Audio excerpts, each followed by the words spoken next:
Es real. Hay demasiado peligro en Internet y el peligro se disfraza de tantas formas. O sea, para pescarla, esta gente que es despiadada, que es atroz, se disfrazan de personajes, de muñequitos, para atraer niños para su causa. Y de eso hay que tener mucho cuidado. Hay que tener mucho cuidado. Incluso bromas pesadas que no tienen que ver con pedofilia, simplemente pelados más grandes haciéndole bromas pesadas a niños. Y trauman a los niños por largo rato, ¿eh? Claro, y aquí solamente tocamos algunos de los puntos, ¿no? Y ahora me hablas de ciberbullying, que es un término que se ha expandido, sobre todo para crear conciencia de algunos peligros que están latentes y presentes. Ahora, hablemos un poco, a ver, quiero salir tanto de casi inexistentes. Es posible hablar con una persona al otro lado del mundo, incluso en el espacio, en tiempo real y en cualquier idioma, de manera simultánea. Eso es lo que ha hecho el Internet. Por supuesto, muchísimas cosas positivas, han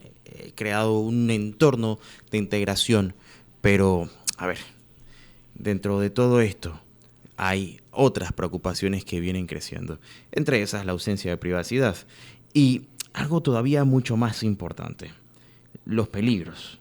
¿Es realmente seguro estar en Internet?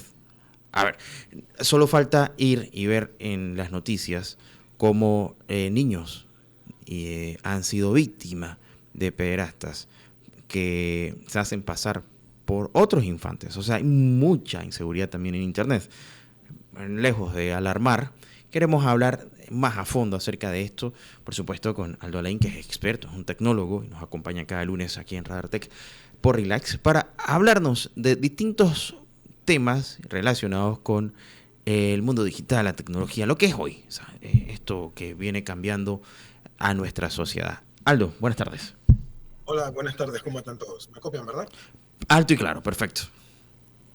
Perfecto. Bien, sí, como habías dicho bien ahorita en la entrada del show, del programa o del segmento, es real.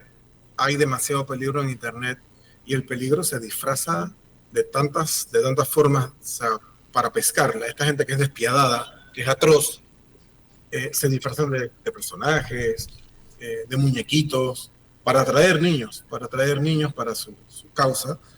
Y de eso hay que tener mucho cuidado.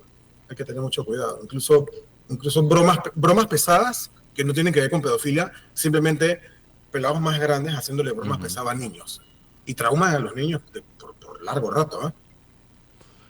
Claro, y aquí solamente tocamos algunos de los puntos, ¿no? Y ahora me hablas de ciberbullying, que es un término que se ha expandido, sobre todo para crear conciencia de algunos peligros que están latentes y presentes. Ahora, hablemos un poco, a ver, quiero salir tanto de la caja, ¿no? E irme un poquito más allá. Viste que ahora se ha hecho muy... Bueno, quizás no ha entrado con tanta fuerza como yo pensaría, pero con esto en Internet de las cosas, que prácticamente hay Internet en todos lados, Exacto. y hablando de los vehículos, por ponerte un ejemplo, los relojes inteligentes, los televisores inteligentes, hay cámaras por todas partes. Esto se asemeja bastante a alguna escena de 1984 de George Orwell, donde el gran hermano tenía ¿Cómo no? control. No, y ya es real. O sea, ya no es ciencia ficción. Mira China. O sea, todos los que han viajado a China, todos los que han viajado a China te lo van a decir. Tú te bajas del aeropuerto y ya ellos tienen la sensación de que China sabe todo de ellos, para dónde vas. O sea, y es verdad, tú te vas al aeropuerto, te reconoce la cara, para dónde vas. Si te ven pululando por el área que no tienes que ir, te van y te dicen, no, tú no tienes que ir para allá, tú tienes que ir para acá. O sea, ya eso es un hecho. Ya eso es un hecho consumado y se va a poner peor cada vez más. A ver, ¿qué tan probable? Y eso que todavía no me he ido a otros temas un poco más complejos, pero ¿qué tan probable es que hoy, con el aumento de la ciberdelincuencia, nuestra privacidad sea más una utopía que una realidad? Es que, mira, al, diciendo las cosas muy puntualmente, con mucho respeto, ya, ya no existe tal cosa como privacidad. Todo, haz una prueba, empieza a hablar. ¿Tú tienes gatos, tienes animales en tu casa? Ajá. ¿No? Sí, sí, ¿Sí? sí. Ok, ¿qué tienes? ¿Un perro o un gato? Ambos. Ambos, ok. algo que no tengas, digamos que no tienes una tortuga. Pásate 3 días hablando sobre, hey, se me ha olvidado comprar la comida de la tortuga. Haz la prueba, haz la prueba. Y háblalo con varias personas, hey, la comida de la tortuga, chúlate, la tortuga me mordió el dedo. Y háblalo así cerca con el teléfono. Yo te apuesto todo el dinero del mundo, que más temprano que tarde, así como salen los anuncios de ciertas marcas de comida de perro, te van a salir de otros almacenes que venden comida de tortugas. Y es un hecho. O sea, no todo el mundo está consciente de lo cuán voraz es la máquina de mercadeo del siglo XXI. No tienen la menor idea de qué tan fuerte es esa maquinaria. Pero dime una cosa, a ver, ¿cómo funciona esto? O sea, ¿cómo es que de repente empiezo a hablar de algo totalmente random y de la nada me sale mi teléfono? O sea, me salen los anuncios. ¿Cuál es la ciencia detrás de toda esta tecnología? La ciencia es que nunca está apagada y siempre está escuchando. Esa es la única ciencia. Todo el mundo dice que no, que él solo te habla cuando, solo te responde, solo interactúa contigo cuando tú te refieres al aparato, ¿no? Alexa, lo que sea, ¿okay? Gemini, Google, lo que tú quieras, Siri, el que tú quieras. ¿Okay? Y te lo voy a desgranar en 15 segundos para que ya la gente entienda en modo global. Primero que nada, nunca están apagados. Ellos dicen que solo interactúan contigo porque sí, probablemente solo te respondan, pero ellos están registrándolo todo. Ellos están registrando todo y todo el mundo se puede rasgar las vestiduras diciendo, no, que él no va por publicidad, siempre va por publicidad, hagan lo que quieran, digan lo que quieran. Todo el mundo lo ha visto pasar. Todo el mundo lo ha visto pasar una y otra vez. ¿Y cómo es tan voraz? Yo te digo cómo es tan voraz. Por más competencia que la compañía X por más que la compañía X sea enemiga de la compañía Y, si ambas tienen monstruos de los monstruos del mercadeo digital, esta compañía X y esta compañía Y, a nivel de mercadeo, tienen referencias cruzadas. Si yo estoy diciendo si estoy buscando en mi buscador favorito comida para tortugas y no es el buscador favorito de mi competencia, las referencias cruzadas hacen que no solo el que lo busque sepa que yo estoy buscando comida de tortuga. Todo el mundo va a saberlo. Lo va a saber Instagram, Facebook, todo el mundo. La competencia de ellos lo va a saber. Tú pones un anuncio utilizando los servicios de Microsoft o haces algo con los servicios de Microsoft y Facebook se va a dar cuenta porque ellos están cruzados. A eso súmale que Instagram, WhatsApp y el otro, Facebook, son del mismo dueño. Así que por allí va la cosa. Simplemente es como demasiados tentáculos que la gente no suele ver. Pero ahí están funcionando, están operando muy, muy bien.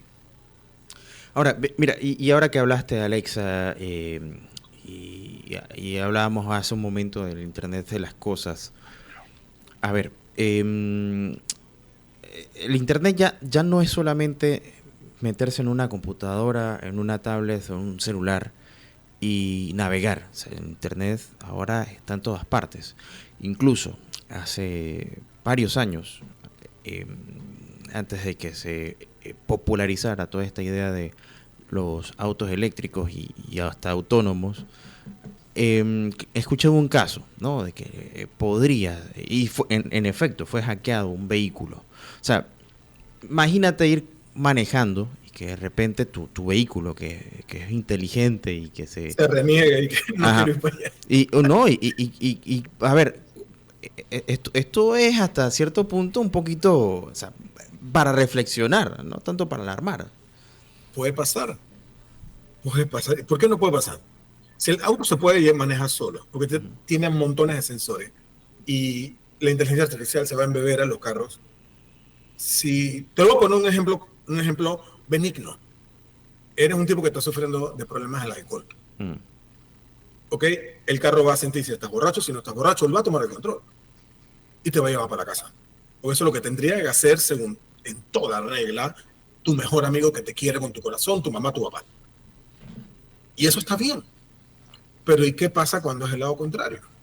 Cuando se equivoca, cuando malinterpreta, cuando alucina. Ya he escuchado que las alucinaciones de la inteligencia artificial dan es risa.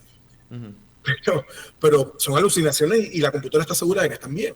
¿Qué va a pasar cuando alucina? ¿Y qué va a pasar cuando hackeen el dispositivo? Porque todo lo van a hackear. ¿Eh? En la medida de que la tecnología siga avanzando y los procesos se están automatizando y todos conectados al Internet, esto representa ciertos retos. No nos queda mucho tiempo, pero Aldo, ¿qué se está haciendo hoy día y qué consideraciones debemos tener nosotros como usuarios para proteger, primero, pues, nuestros datos sensibles y segundo, para no ser víctimas de aquellos que puedan a la distancia controlar tanto nuestros dispositivos o ingresar a las cámaras? Porque hoy día una de las cosas que quizás pudiéramos hablar más adelante es lo intrusivo que puede ser contar con cámaras en casa y qué tan hackeables son estas. Sí, mira, poco podemos hacer a nivel individual contra las grandes corporaciones para que aprieten sus medidas de seguridad.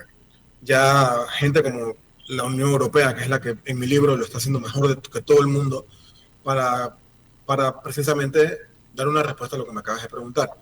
Lo que sí podemos hacer es lo que está bajo nuestro control. Yo cada vez que recomiendo esto, la gente me mira con una cara como, tú estás loco, porque va a ser difícil. Adivina que sí estoy loco y sí sé que va a ser difícil. Pero una de las primeras cosas que tienes que hacer, que tienes que tener, es una clave distinta para cada cosa. La gente suele tener la misma clave para todo. Incluso yo he pecado de eso. La misma clave para todo es pedir que cuando hackeen alguno de esos sitios y desencripten tu clave, pues adivina que tienen las claves tuyas de todo. Entonces, eso no fue culpa tuya que hackearan a X servidor y que le sacaran la información. Culpa tuya fue tener la misma clave en todos lados. Más adelante voy a dar un par de herramientas. Porque yo sé, mucha gente dice que tú sabes cuántas claves yo manejo al día. Yo manejo por lo menos 9 claves. La de Spotify, la de Netflix, la del otro, la del juego, la del correo. ¿Ok? Entonces dirá la gente, ajá, ¿cómo yo manejo 15 claves? Entonces, no me estás pidiendo una clave sencilla, me estás pidiendo una clave seria. Puntitos, nombres, caracteres raros. Aparte que ahora todo te pide clave. O sea, todo te pide clave. Yo creo que no hay una sola aplicación que no te pida que te registres. ¿Usuario de registro? Sí, registro. Mira, vamos a apuntarlo. Vamos a la próxima sesión, vamos a hablar para pegar bien duro, vamos a hablar de las 3 herramientas que yo digo que toda persona debe tener en su ordenador, su teléfono. Y ahí está una que registra de claves. Y es gratis. Vamos a puras cosas que la gente puede descargar de una vez. Bueno, no pudimos hablar de lleno tampoco de todos los peligros que hay ahí afuera, pero sí, por ejemplo, o por lo menos, disculpa, nos vamos con cierta idea de que hay que prestar atención a todo lo que está ocurriendo en Internet hoy día, porque es como un espacio, bueno, el ciberespacio, ¿no?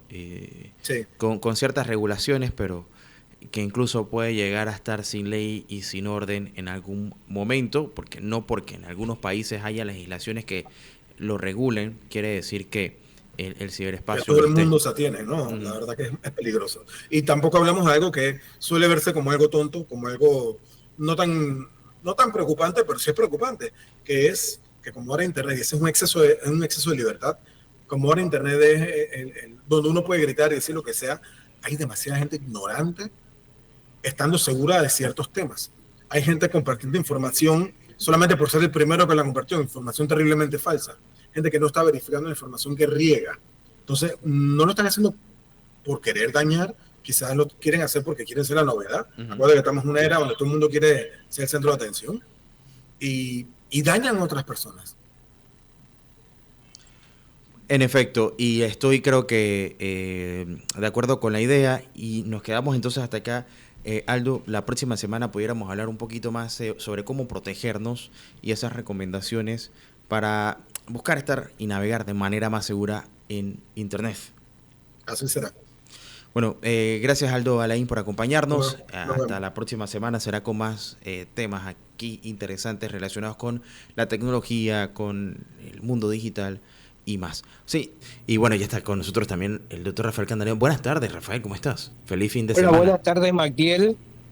Me alegra mucho poder compartir este momento contigo y con tu audiencia. Bueno, es un gusto que nos acompañes y, bueno, hablemos un poco, ¿no? De 2 perfiles interesantes. el técnico de la selección panameña, Thomas Christiansen, que ha sido una figura y un referente en el fútbol de la región. Y un perfil bien interesante. Vamos a hablar también sobre Guadalupe. Sí, sí, es correcto. Bueno, Christiansen, lo primero que debo decir es que él tiene una conexión con Panamá. Él se crió en Panamá, aunque él nació en Dinamarca, en una ciudad que se llama Hansum.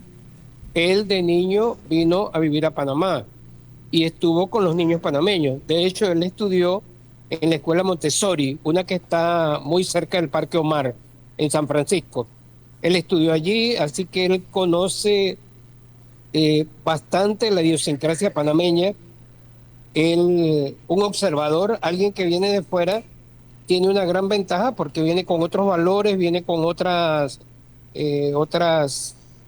experiencias y llega aquí y se encuentra pues con otra cosmovisión, pero no para chocar con ella, ni para ir con violencia con ella, sino para entenderla. Entonces creo que ha sido, y creo que tiene que ver un poco con lo que tú acabas de decir, ha sido de repente una fortuna que la Federación Panameña de Fútbol fichara a una persona que se crió en Panamá, que tiene la conocimiento de cómo nosotros, cuáles son nuestras fortalezas, cuáles son nuestras debilidades, y aunque él nació, como decía, en Dinamarca, en Hansum, de padre danés y madre española. De hecho, él también lleva o mejor dicho, nosotros llevamos una ventaja, que él de niño conoce el español porque es una lengua pues que no solo es la de la madre, sino que tuvo que estudiar acá en escuela en español. Y eso le da una gran ventaja, a pesar de que él es una persona que domina el danés, la lengua de donde él nació y de donde es su padre, también domina el alemán, domina el inglés, bueno, es políglota y el español, o sea, domina 4 lenguas, las domina bien, puede mantener bien una conversación y eso también le da una ventaja frente a, a su trabajo como técnico, ¿no? Entonces creo que esos son puntos importantes de Christiansen. Y se ha visto mucho en lo que él ha representado para la selección mayor de fútbol de Panamá. Él no está en el conflicto, que ya sí vimos otros técnicos que estaban en el conflicto. Él está más bien tratando de apaciguar las aguas. De repente es interesante ver, por ejemplo, la relación que ha tenido con los periodistas. Tiene bastante, por supuesto que los periodistas hacen un trabajo y tienen una visión de la cuestión y quieren que este jugador vaya, que el otro no vaya, que se alinee de esta manera, pero él ha sabido manejar eso bien y yo pensaba justamente en el contraste con el Bolillo, que el Bolillo además estaba de mal humor, no quería hablar con los periodistas, estaba bravo siempre, a pesar digo que es un tremendo técnico. Yo no, por favor, no estoy eh, poniendo peros y de hecho él nos llevó al mundial, al primer mundial, ¿no? A disfrutar el primer mundial, el de Rusia. Pero este es otro temperamento, el de Tomás Christiansen, un temperamento, él es como, es el mentor, es el papá de esos muchachos. Él es la persona que los está aconsejando. Él no está en el conflicto. O sea, es otra manera de administrar su papel como técnico. No gana mal. Por supuesto que hayan hecho, justamente hace algún tiempo hicieron una comparación con el Bolillo, o no, con otro técnico y ganaba bien poquito allá en Centroamérica al lado de lo que gana Christensen. Él está bien, él está respaldado por la federación, por los líderes del fútbol panameño, de alguna manera también, y es por sus actuaciones con la prensa. Nosotros hemos pasado a tener ya de manera sistemática un papel importante en la CONCACAF. Nos damos el lujo de sacar del pareo a Estados Unidos, que es un equipo que tiene una fuerza muy grande porque viene del país que maneja más dinero, que hay muchos recursos. Imagínense, se llevaron al mejor jugador a jugar allá a Estados Unidos, eh, ¿cómo se llama? Messi, ¿no? Ujú. Se lo llevaron allá a jugar y hay mucho dinero y también invierten mucho pues en el fútbol de Estados Unidos y hay también muchos jugadores que llegan de países que son tradicionalmente jugadores de fútbol, no de fútbol americano, el que ellos tienen, sino lo que ellos le llaman soccer.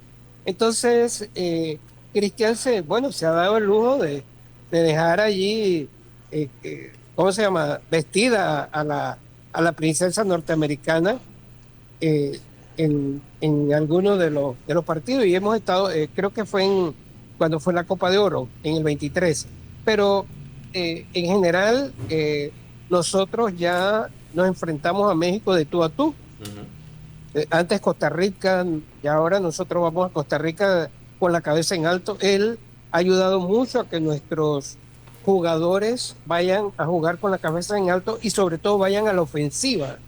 Antes nosotros antes de Christiansen, nosotros estábamos era a la defensiva, a ver quién nos daba una patada fuerte para defendernos. Ahora no, vamos a decir, la técnica o bueno, el estilo, el modo de Christiansen con esta selección panameña es de, bueno, vamos a la ofensiva y también un juego vistoso, un juego que tiene que ver bastante con la personalidad de nosotros los panameños, más vistoso, por supuesto que no es diferente al juego bonito de los brasileños, que es otra cosa.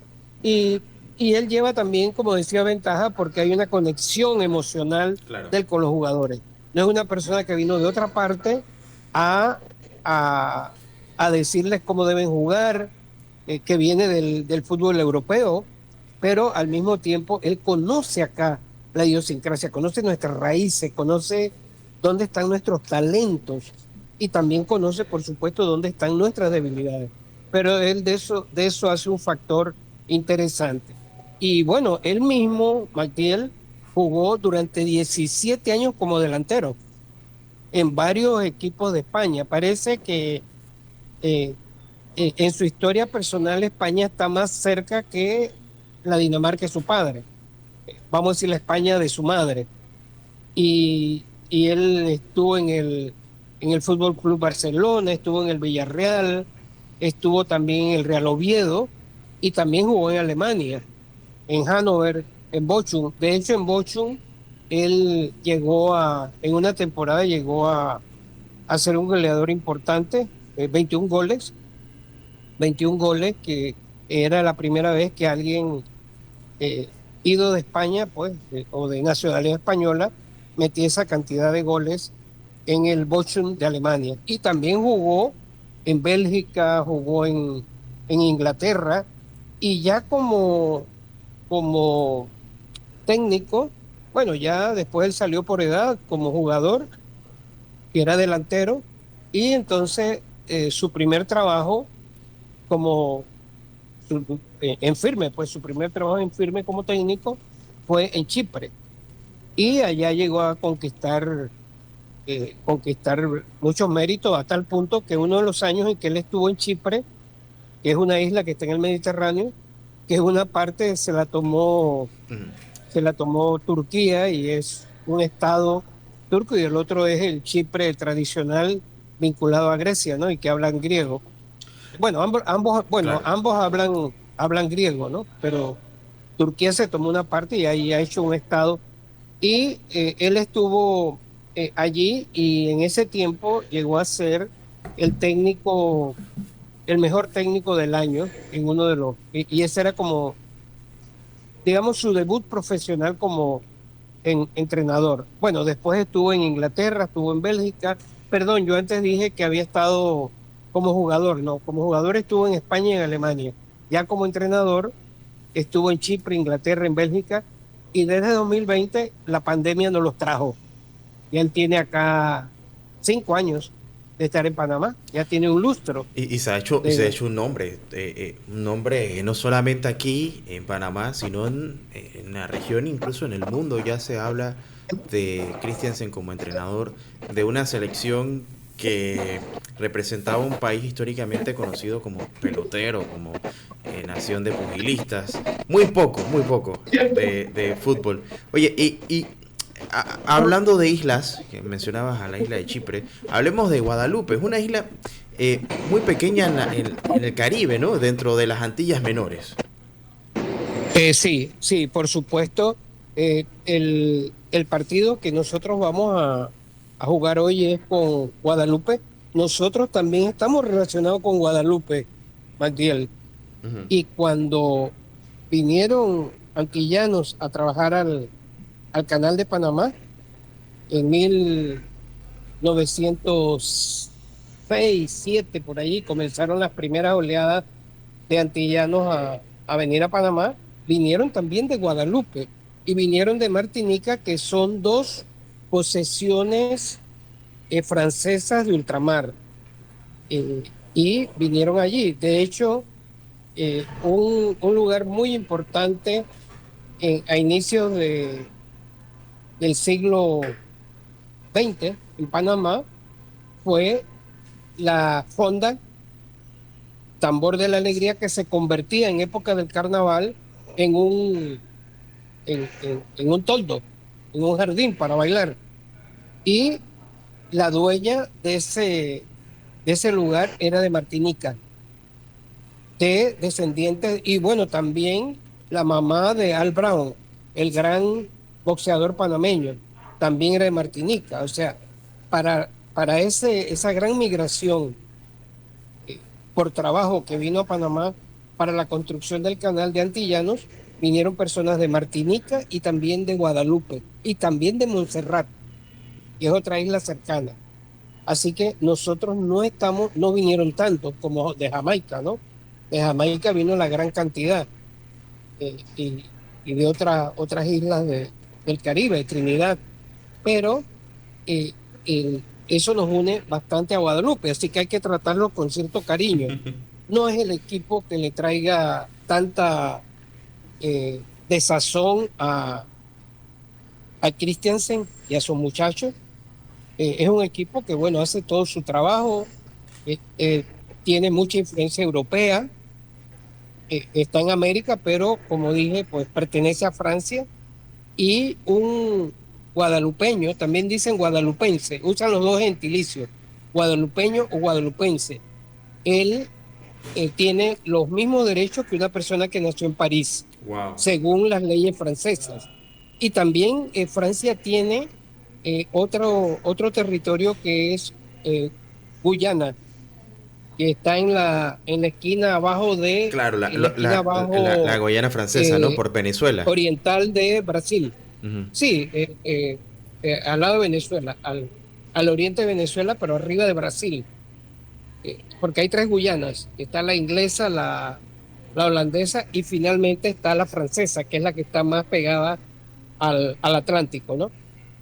Por un lado tiene Caribe y por el otro lado tiene Atlántico. Y abajo tiene a Brasil, que los mismos brasileños dicen que ellos son un continente, se considera un continente tan grande, ¿no? Claro. Así dicen. Entonces, bueno, el asunto es que esta isla tiene 400.000 habitantes, Wow, o sea que es grande. es pequeña, es como Chiriquí, es como la No, cantidad de pero digo, Chiriquí. pensé que tenía menos Y, población.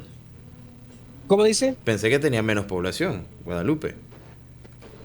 Sí, bueno, nosotros jugamos con Santa Lucía, que tiene 60.000, es más chiquita, ¿no? Ujú. Y bueno, sí, tiene 400.000 habitantes, más o menos la población que tiene Chiriquí. Y en territorio, es un territorio como 2 veces más grande que Coiba. Tiene 1.642 kilómetros cuadrados. Coiba tiene 500 kilómetros cuadrados, o sea, sería como 2 veces Coiba. O sea, Coiba es un tercio, pues, Ujú. del tamaño de Guadalupe. Y bueno, tiene una historia también. Ahí estuvieron los piratas, eso se lo han peleado. El primero que llegó allí de los europeos fue Cristóbal Colón. Antes de llegar a Panamá, en Panamá Cristóbal Colón vino en 1502 y estuvo 7 meses en el Caribe, pero él estuvo en el segundo viaje, pasó ahí por Guadalupe y le puso el nombre en honor a la Virgen de Guadalupe, que era venerada en Extremadura, en un lugar, bueno, yo tuve la suerte de estar allí, Ujú. ahora es como una especie es un hotel, es todo, era un convento, el convento de Guadalupe en Extremadura, era un lugar altamente religioso en la época de Cristóbal Colón, y él conocía ese lugar y cuando vio esa isla le puso en honor pues a la Virgen de Guadalupe, le puso ese nombre de Guadalupe, que es el lugar.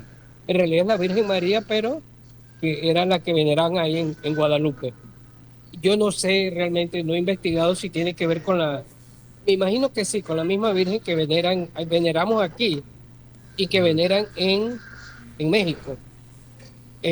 Bueno, lo cierto es que le puso ese nombre en honor allí, pero bueno, después estuvieron, ahí España estuvo un tiempo controlando esa isla. En ese tiempo los que estaban eran los indios caribes, que justamente el mar Caribe lo toma en honor a esos indios que estaban en varias islas. Ahora no hay ni rastro, solo quedan palabras de esa cultura, pero ya no hay como tal indígenas caribes. Y ellos estaban allí, después, en otra época estuvieron los araucos, y posteriormente, bueno, llegaron los ingleses, los piratas ingleses, clásica. Otro tiempo estuvo en España, sí, hasta que ya en el siglo XVIII por allí llegaron a un acuerdo que Francia es la que iba a controlar esas islas. Antes la tenía como colonia, pero con la evolución política de Francia ya llegó a que ellos no son una colonia, sino que son una provincia de ultramar. Claro. Como dije antes, con los mismos derechos que tiene, no como cuando nosotros éramos parte de España, que los españoles tenían unos derechos y los americanos acá teníamos otros derechos. No, en Ujú. este caso, tú tienes el mismo derecho si eres guadalupano, el mismo derecho que tiene una persona de París o de Marsella o de Lyon o de cualquiera de los lugares de O sea, Francia. Eso es algo a lo que ellos básicamente, han llegado, claro, dígame, sí, básicamente es Francia, ¿no? Estás en Francia. es como si estuvieras en Francia, es correcto. Así que ellos tienen eso y bueno, tienen pues algunas ventajas, por supuesto que son regiones mucho más pobres que las que hay allá en Europa, en el mismo Europa. Y bueno, está lo más cercano de América del Sur, por ejemplo, vamos a decir, de la Guyana francesa, que tiene el mismo estatus político, está como a 600 kilómetros. Pensando que la costa nuestra son como 1000 kilómetros, es como si tú, Ujú. vamos a contar, vamos a decir, de Bocas a Colón, esa distancia, no está tan lejos. Bueno, Eh, eh, Nosotros tenemos como 1000 kilómetros de costa, ¿no? En el Caribe. Bueno, sería como si llegáramos hasta Colón. Y y, bueno, eso es lo que podemos hablar de Guadalupe, son nuestros rivales de hoy, y, y- los que están hoy en la pelea. mm. Y yo quiero aprovechar, Rafael, aquí que tengo con nosotros a Roberto Camaño de Ponta al Día, nuestro programa deportivo que se transmite de 1 a 2 de la tarde de lunes a viernes aquí por Radio Ancon, para que él también nos hable un poco también de esas previsiones y qué es lo que esperaría. Sí, sí. Bueno, falta recalcar que como lo mencionó el profesor Candanedo, Guadalupe nada más puede participar en competiciones de fútbol en este torneo. Eso debido a que como es una región perteneciente a Francia, FIFA no lo reconoce como una selección y por eso solamente lo hemos visto en Copa Oro. En la historia que lleva Panamá en Copa Oro se ha enfrentado 3 veces a la selección de Guadalupe. Y en esas tres, bueno, con esa sería la tercera vez. Las 2 veces anteriores, los resultados, por más que la gente diga que ahorita es por goleada, han sido resultados muy justos. El primer enfrentamiento se dio en el año 2009, después que Panamá pues, venía de haber ganado la Copa Centroamericana de UNCAF. Cae contra la selección de Guadalupe por un marcador de 2-1. Y el segundo enfrentamiento fue en el año 2011, que ahí es donde cuando teníamos a Tejada, teníamos a Blas Pérez, o sea, contábamos con ellos como parte de la selección. Y en esa ocasión, también por un marcador ajustado, Panamá vence a Guadalupe por un marcador de 3-2. Eso quiere decir que al tener jugadores que tener el derecho como un francés, se les permiten ellos jugar en la liga francesa y por eso que al momento de ellos enfrentarse en estos torneos de Copa Oro, llegan a tener un nivel muy aceptable y también muy por encima de lo que uno puede tener. Guadalupe es de estas selecciones que no escuchamos mucho de ellos, pero tienen un crecimiento y que para ellos la Copa Oro es como su mundial. Porque, como les mencioné, es el único torneo al cual ellos pueden optar para poder participar y poder pues demostrar su talento en el fútbol. Muy interesante, Roberto. Oye, y esa invitación para la que las personas puedan escuchar, Ponte al Día, por favor. Sí. Todo este tipo de información que les vengo dando lo vamos tocando en nuestro programa de Ponte al Día, así que ya saben, de lunes a viernes de 1 a 2 de la tarde. Estamos mi persona junto con Ahmed Navarro, Adrián Cabezas y, bueno, DJ Rage, que también nos está haciendo la asistencia, y mi persona Roberto Camaño. Oiga, para que usted sepa que a la 1 de la tarde tiene un compromiso con Ponte al Día, todo lo que tiene que ver con el deporte, y sobre perfiles. Hablamos con el doctor Rafael Candaneo, que está aquí. Rafael, muy interesante los vínculos que tiene Panamá con Guadalupe y que hoy todavía existen territorios de ultramar en el continente americano, sobre todo en las Antillas. Y bueno, salgo con ganas de conocer más sobre Guadalupe, que Sí. lo conocemos quizás. Y antes de irnos, Rafael, algo que me gustaría recalcar es que las Antillas, las islas del Caribe, están relativamente cerca a las costas continentales, ¿no? Pero muy poco conocemos Sí. acerca de esas islas, porque nos concentramos tanto en la parte continental que desconocemos mucho de lo que hay en esa región que forma parte del CARICOM. Sí, Magdiel, tú tienes toda la razón y te recomiendo si un día puedes invitar al licenciado Rodolfo Sabonge. Él fue el director ejecutivo de la CARICOM, que es vamos a decir, de la comunidad caribeña Uh-huh. y de países del Caribe. Y él me dijo, y queda pendiente explicarlo, que el país más caribeño, más que incluso cualquier isla, es Panamá. Wow. Porque todos ellos reconocen en su historia, en su liderazgo, en su quehacer a Panamá como un país que fue referente no solo para acoger, por ejemplo, todos los migrantes que vinieron para la construcción del canal, sino cada vez que ha habido problemas, Uh-huh.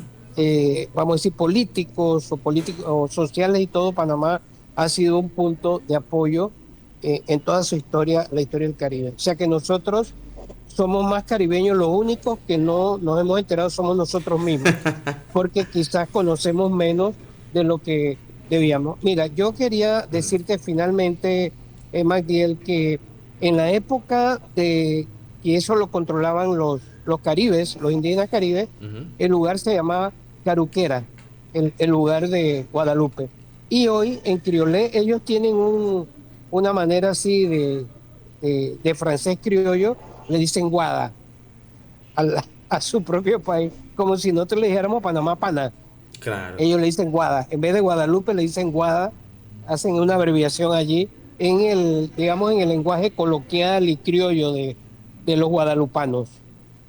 Bueno, es sumamente interesante, Rafael. Nos hemos quedado sin tiempo nuevamente, pero agradecido como siempre por acompañarnos, y será hasta la próxima semana que podamos estar acá para volver a abordar perfiles y aprender un poco más de todos estos temas que nos compartes cada semana. Sí, fuerte abrazo y saludo al compañero. Lo voy a escuchar mañana a ver qué dice Guadalupe.